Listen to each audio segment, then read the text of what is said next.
Ang sabi dito sa Life Matrix, may tao, walang pera, pero may tao, may pera.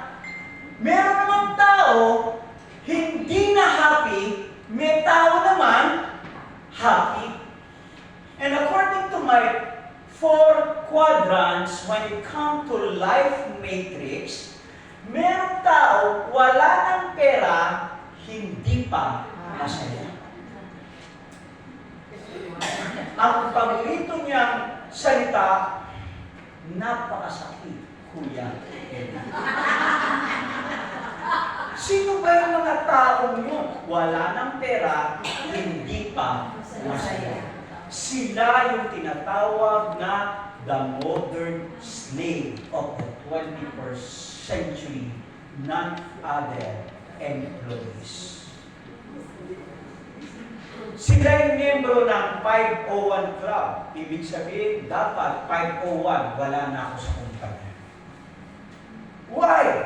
Dahil yung sweldo nila, kulang pa sa kanila. Nag-asawa pa, lalo pa kumulang. Lalo pang nagkaanak, lalo pa kinulang. Nag-aaral na nila, lalo pa kinulang. Naglanding ka na tumina, lalo pa napaniwara ang buhay. Niya ko pa, kinukot niya pa, pati ako na nagdag. That's it. Yes or no? Pero sa second quadrant, may tao, may pera na, hindi pa. Most of them are what? Traditional businessmen or shrewd politician. Corrupt politician. May pera nga sila, hindi naman sila masaya. Yung ibang businessman, hindi naman, o businessman, hindi naman lahat. Ang problema, kaya hindi sila masaya, hindi nila maalisan yung kumpanya nila para magbakasyon man lang o puntahan ang isa. They have, in short, no time freedom. Yun naman mga tinatawag na politisyang kurap na shrewd na magnanakaw, akala nilang masaya.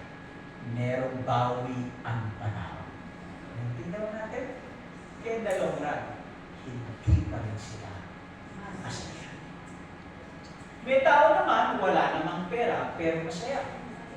Sino yung mga tao yan? Sino yung mga tao yan? Walang pera, pero masaya. Meron akong kilala. Walang pera, pero masaya. Taong grasa. Ang saya-saya. Ngiti na ngiti, kahit walang ngiti-ngiti, wala kang pera. Wala kang income. Pag kayo, wala kayong pera, tapos ang saya-saya nyo, baliw ka din. Ipapira mo yung pastor, yung pare, pag malitang offering, malungkot eh. Kasi magbabayad ng kuryente, tubig, magpapakain. Naintindihan nyo?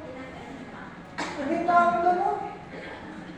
Pero may tao naman, quadrant 4, may pera na masaya.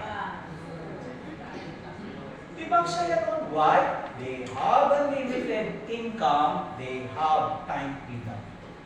5 years akong nag-retire, puro bahay lang ako.